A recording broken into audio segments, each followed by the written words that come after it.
Assalamualaikum warahmatullahi wabarakatuh. Waalaikumsalam warahmatullahi wabarakatuh. Selamat pagi Pak. Pagi. Gimana kabarnya hari ini? Alhamdulillah sehat. Ibu sendiri gimana kabarnya? Alhamdulillah baik juga Pak.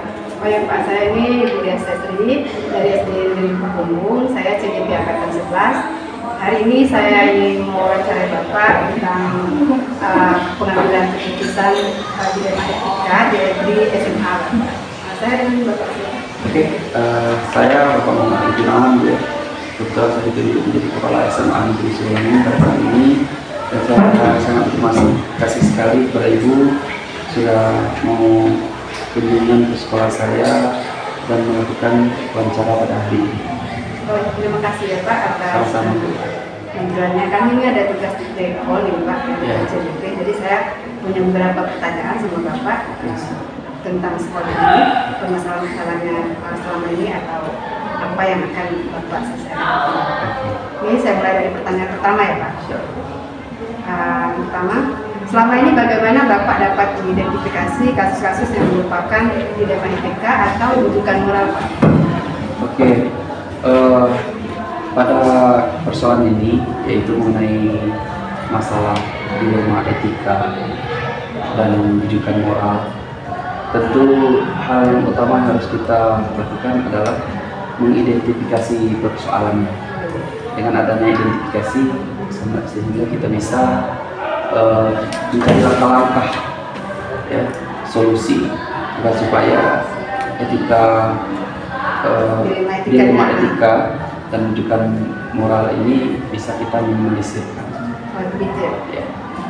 Baik, Pak, ini pertanyaan kedua ya Pak. Selama ini bagaimana Bapak menjalankan pengambilan keputusan di sekolah Bapak, terutama untuk kasus-kasus di mana ada dua kepentingan yang sama-sama benar atau sama-sama mengandung nilai kebajikan? Tentu hal yang kita lakukan mengidentifikasi ya. Karena kasus dilema etika dan rujukan moral ini tentu ada sesuatu hal yang nantinya kalaupun itu dirugikan tidak terlalu berisiko. Namun dari kejadian ini tentu hal yang akan kita jumpai atau kita temui adalah hal yang saling menguntungkan. Benar Pak. Ya. Nah, baiklah, bagaimana langkah-langkah atau prosedurnya seperti yang biasa dilakukan selama ini Pak? Langkah-langkah ataupun prosedur Menurut Bapak. yang selama ini kita lakukan menurut saya ya. Pertama itu kita harus mengidentifikasi masalah. Kita cari dulu penyakitnya apa agar supaya kita bisa menyelesaikan masalah itu sesuai dengan metodenya nanti. Tapi kalau kita tidak bisa mengidentifikasi persoalannya, takutnya kita tidak bisa melanjutkan. Benar itu. Dan lagi, di samping kita menentukan langkah-langkahnya ataupun permasalahannya, tentu kita harus tahu dulu siapa saja yang terlibat dalam permasalahan itu sendiri. Di samping itu juga kita di sekolah mempunyai warga sekolah, ya, ada guru, ada wakil sekolah, ada guru bimbingan konseling. Secara keseluruhan warga sekolah itu kita ambil keterangan ya, terkait persoalan yang lagi kita hadapi. Langkah selanjutnya ya, ada setelah kita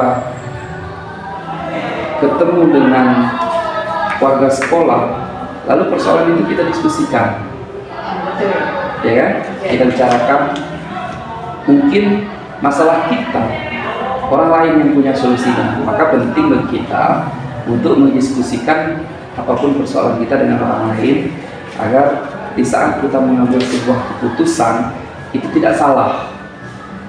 Dengan pertimbangan kita sudah mengkomunikasikan dengan beberapa orang yang terlibat tersebut. Dan juga langkah lainnya ya, tentu kita selaku kepala sekolah, kita selalu persoalan itu harus disertai solusi.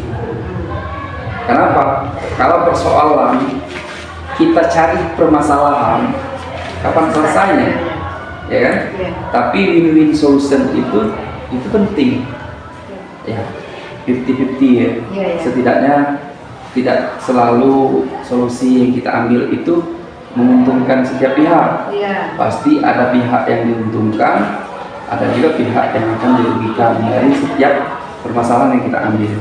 Nah, sebelum kita mengambil keputusan juga langkah yang terakhir yaitu kita harus menimbang, menilai, ya kan? Pertimbangan itu kita ambil dari beberapa sudut pandang. Apakah sudut pandang etikanya, apa sudut pandang moralnya, atau sudut pandang hukumnya seperti apa, itu harus kita telaah dan harus kita perhatikan, karena takutnya kebijakan dan keputusan yang kita ambil itu tidak sesuai dengan aturan yang berlaku. Maka sudut pandang secara hukum, sosial dan moral itu sangat penting untuk kita jadikan acuan. Tapi seperti itu langkah-langkah yang dilakukan untuk kasus ini. Sepertinya menarik sekali ya Pak ya. Bapak banyak sekali pertimbangan dalam mengambil langkah-langkah ini. Langkah-langkah yang sangat bagus menurut saya. Baik, sekarang hal-hal apa saja yang selama ini Bapak anggap efektif dalam pengambilan keputusan pada kasus-kasus dilema etika ini Pak? Yang saya anggap efektif dalam pengambilan keputusan ini tentunya Bu, sekolah sebesar SMA Negeri Surulangun ini yang gurunya 63 orang, pegawai negeri ya, yang honornya ada berapa orang, dan kalau dikalkulasikan seluruh tenaga kependidikan ataupun guru di sini 100 orang. Ya. Jadi sebanyak itu kalau kita tidak ambil langkah-langkah yang efektif, itu akan menyulit kita sendiri. Nah, untuk mengefektifkan itu, ya, dalam kasus dilema etika contoh kecil Bu ya, saya selaku kepala sekolah, ada rekanan kita misalnya dari pihak ketiga datang ke sekolah menawarkan pengadaan barang misalnya, di mana pengadaan barang ini pasti dikit banyak ada keuntungan, janji-janji. Ya betul itu Pak. Iya kan? Iya. Nah, sedangkan teman kita sejawat di sekolah yang menggeluti bidang yang sama, di persoalan yang sama, pengadaan juga. Jadi saya harus ambil putusan apakah dari pihak yang ketiga atau pihak ketiga yang mereka punya keterkaitannya dengan sekolah. Nah, saya kalau harus memilih, saya lebih memilih kedekatan. Betul itu Pak. Karena setiap hari saya akan jumpa dengan teman sejawat. Dan apabila itu pun ada keuntungan dalam pengadaan itu, saya lebih senang. Kenapa? Setidaknya kita bisa membantu ekonominya. Kalau dengan pihak ketiga, memang sudah pekerjaan mereka dan keuntungan mereka juga kadang tidak bisa mereka imbaskan kepada kita. Kalau teman kita yang pegang, setidaknya bisa deh Pak, saya bantu gorengan lah untuk kamu ya. Betul, Pak. Dengan kawan-kawan kita yang lain, seperti itu sebagai tindakan efektif yang saya lakukan. Jadi itu Bu. Saya rasa saya kalau posisi Bapak juga seperti itu. Sama ya? Sama ya. Oke, ini Pak yang pertanyaan berikutnya, hal-hal apa saja yang selama ini merupakan tantangan dalam pengambilan keputusan pada kasus-kasus dilema etika ini? Tantangan yang pertama yang sangat berat yaitu hubungan kedekatan. Kita memutuskan sesuatu, kalau sudah ada hubungan kedekatan, itu sangat sulit kita putuskan. Mau kita diberikan sanksi yang tegas, kita sudah dekat, tidak dikasih sanksi, tapi harus disanksi. Baik itu sifatnya hal-hal baik ataupun hal-hal buruk. Ya. Nah, dengan demikian Bu, tantangan yang harus dieksekusi oleh kepala sekolah, sepahit apapun itu, tetap harus ada keputusan. Ada keputusan yang Iya. Tidak mungkin kita tidak punya keputusan. Jadi skala prioritas keputusan harus ambil. Secara resiko kita harus tanggung. betul itu Pak. Ya kan? Ya. Karena kalau tidak ada keputusan, kita ya jadi pimpinan tidak punya keputusan. Tidak tegas. Kita tidak tegas ya dalam mengambil kebijakan.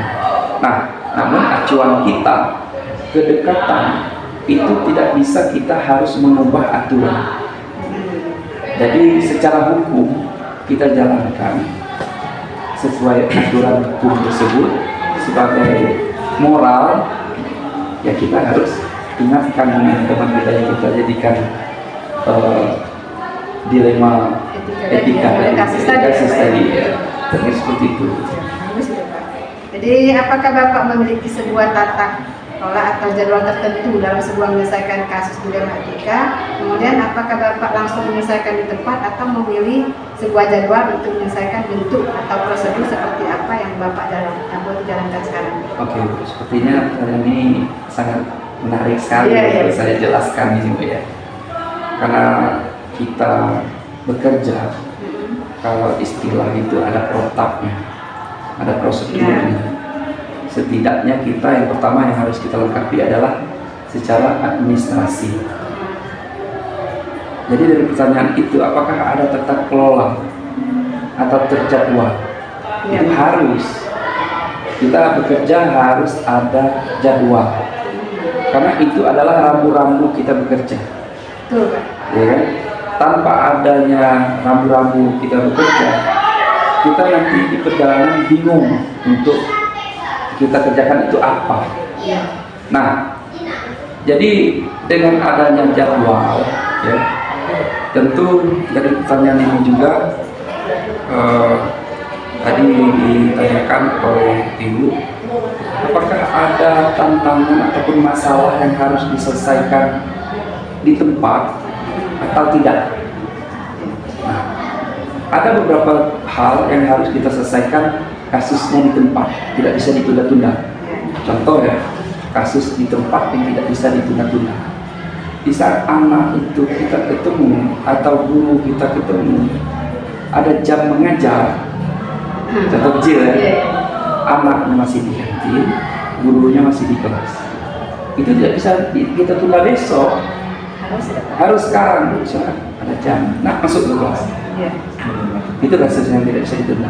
Ya betul itu. Ya kan? Iya, iya. Tapi kalau dari pertanyaan ini ada yang tidak bisa kita lakukan di tempat, itu harus dilakukan secara terjadwal dan berkala. Contoh yang berkala, observasi guru, Iya. atau istilah kita yang terdahulu itu supervisi, ya kan Bu ya? Iya. Sepakat saya kira ya. Iya. Nah, itu harus terjadwal dan itu sudah kita lakukan. Dan alhamdulillah sekolah bisa berjalan dengan efektif dan kondusif kalau kita bekerja sesuai dengan administrasi dan sesuai prosedur. Saya kira seperti itu keterangan dari saya. Alhamdulillah Pak ya, kalau Bapak sudah memahami Ya. kondisi atau solusi setiap permasalahan. Jadi adakah seseorang atau faktor-faktor apa yang selama ini mempermudah atau membantu Bapak dalam pengambilan keputusan dalam kasus-kasus dilema etika ini? Oke. Sekarang. Untuk sekarang Ya. pasti itu ya. Kalau saya pernah mengutip di sebuah, saya tidak tahu itu sebuah buku atau di mana saya peroleh itu, di dalam diri seorang suami yang hebat, ya kan, pasti di belakangnya itu ada istri yang hebat. Begitu juga saya yang berada di sini. Yang pertama orang yang mendukung saya yang hebat itu pertama istri saya. Betul, Pak. Setelah itu saya punya wakil, saya punya guru, saya punya staf dan karyawan yang support sistemnya berjalan. Nah, dengan dukungan mereka itulah sehingga saya bisa mengambil keputusan setiap kasus-kasus dilema etika dan rujukan moral ini dengan tepat, dengan kita bisa meminimalisir resiko yang disebut tadi. Pikir seperti itu. Jawabannya sungguh luar biasa Pak. Saya sangat tertarik ya karena tadi Bapak menjawab apa ya, pendamping pertama sekali faktornya tuh seorang istri Pak ya. Betul sekali Pak. Baru selanjutnya guru dan rekan yang lainnya ya Pak. Baik Pak, ini pertanyaan yang terakhir ya Pak. Dari semua hal yang telah disampaikan, pembelajaran apa yang dapat Bapak petik dari pengalaman Bapak waktu pengambilan keputusan dilema etika? Pembelajaran yang saya terima dalam dilema etika dan rujukan moral ini, sini kita akan memperoleh sesuatu hal yang tidak bisa dijelaskan dengan kata-kata. Di antaranya kita tahu sebatas mana kesetiaan. Saya pikir ibu sangat apa itu ya? Kalau kita menuhankan tidak mungkin ya. Tetapi setidaknya kesetiaan itu sesuatu yang memang betul-betul yang diinginkan seluruh pemimpin dan seluruh jiwa-jiwa yang bertebaran di muka bumi. Betul Pak ya. Sepakat ya? Sepakat. Nah, setelah ada kesetiaan, maka kita bisa ambil hal lain adalah disiplin, tanggung jawab. Itu yang penting dalam kita mengambil keputusan pada kasus dilema etika dan rujukan moral ini. Karena kalau tidak ada kesetiaan, tidak ada kedisiplinan dan tanggung jawab, sangat sulit kita untuk mengerjakan pekerjaan kita sebaik apapun itu. Maka itu tidak akan menjadi baik hasilnya. Saya pikir itu pembelajaran yang saya ambil dari dengan persoalan yang kita bahas hari ini. Oh, betul sekali Pak. Gimana Pak perasaan Bapak setelah beberapa pertanyaan dari saya? Mungkin. Kalau saya rasakan setelah beberapa pertanyaan yang Ibu sampaikan kepada saya, ternyata Bu ya, kita mengkomunikasikan sesuatu itu sangat penting sekali. Karena hambatan yang akan kita temui dalam mengambil sebuah kebijakan dan keputusan tanpa kita komunikasikan, itu akan blunder bagi kita. Jadi dengan adanya hal ini yang kita lakukan, pertama pemahaman baru yang akan kita peroleh, ilmu baru. Bukankah belajar itu kita harus di mana saja, kapan saja, dengan siapa saja. Dan hari ini dengan ada Ibu mewawancarai saya bisa mengupgrade kembali mengenai ilmu pengetahuan ya tentang dilema etika dan rujukan moral ini. Seperti itu yang pentingnya ya. Saya pikir itu perlu yang bisa saya sampaikan. Alhamdulillah kalau Bapak bisa mengambil beberapa pemahaman yang dari pertanyaan saya, dan saya juga berterima kasih karena Bapak sudah memberikan waktunya hari ini. Mungkin saya juga ya. Assalamualaikum warahmatullahi wabarakatuh. Waalaikumsalam warahmatullahi wabarakatuh. Terima kasih.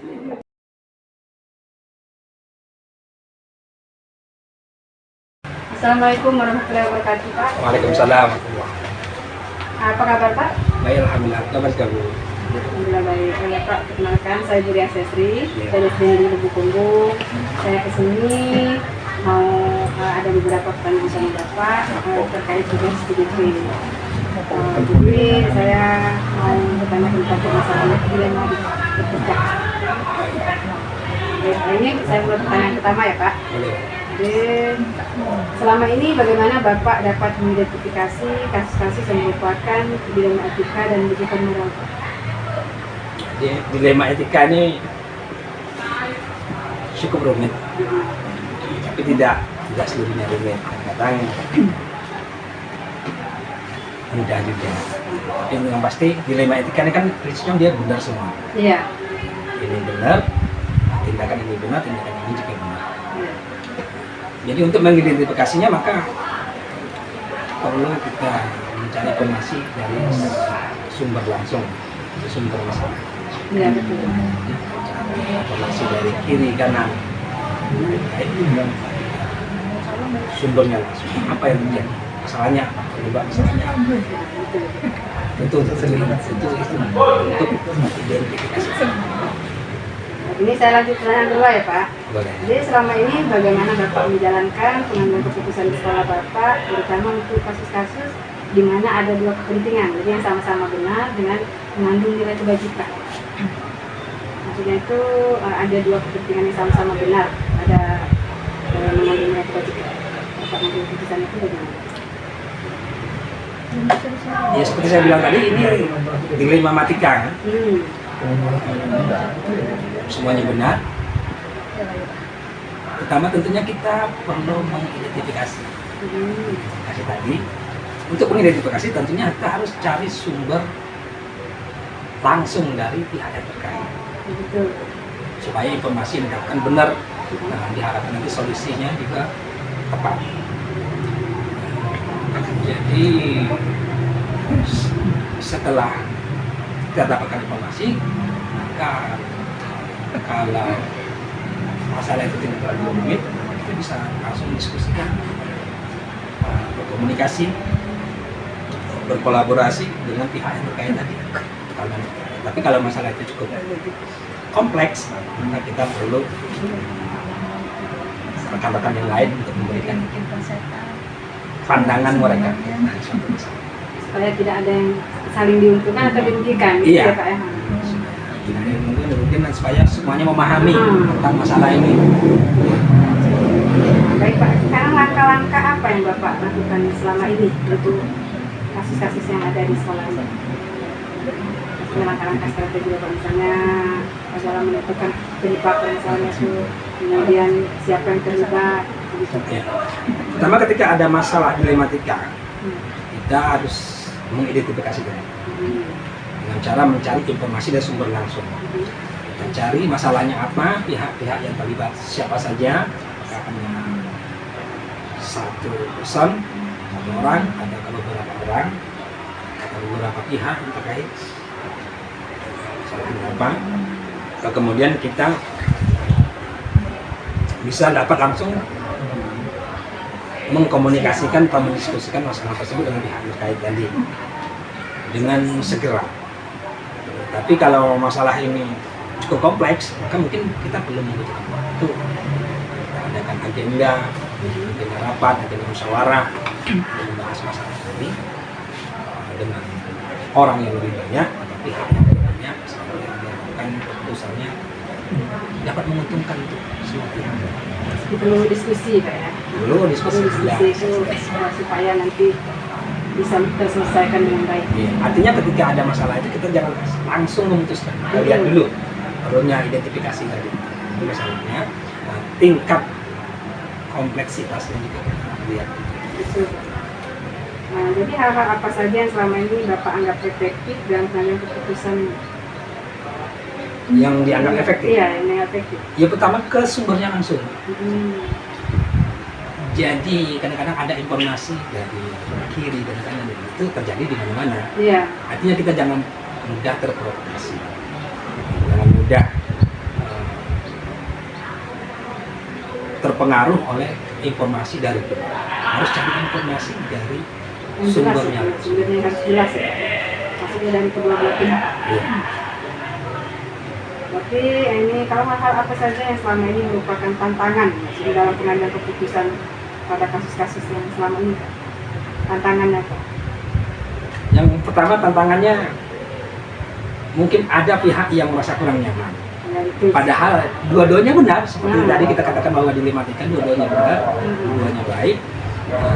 Mungkin yang bersangkutan lebih memilih tindakan A daripada B, tapi ketika kita musyawarahkan, kita komunikasikan, ternyata yang lebih baik itu tindakan B. Iya. Ini mungkin sedikit kurang nyaman bagi pihak yang terkait. Tapi insya Allah dengan penjelasan, dengan komunikasi yang baik, maka insya Allah akan sama-sama baik. Jadi Pak, apakah Bapak memiliki sebuah tata kala atau jadwal tertentu dalam sebuah penyelesaian kasus dilema IPK ini, atau Bapak langsung menyelesaikan di tempat, atau juga memiliki jadwal untuk menyelesaikan beberapa prosedur yang berjalan Bapak jalankan? Ya ini dinamis saja. Bisa saja terjadi ketika itu pengambilan keputusannya di tempat langsung, bisa juga terjadwal ketika masalahnya kompleks, kita jadwalkan, kita undang warga sekolah, terutama guru-guru untuk membahas masalah.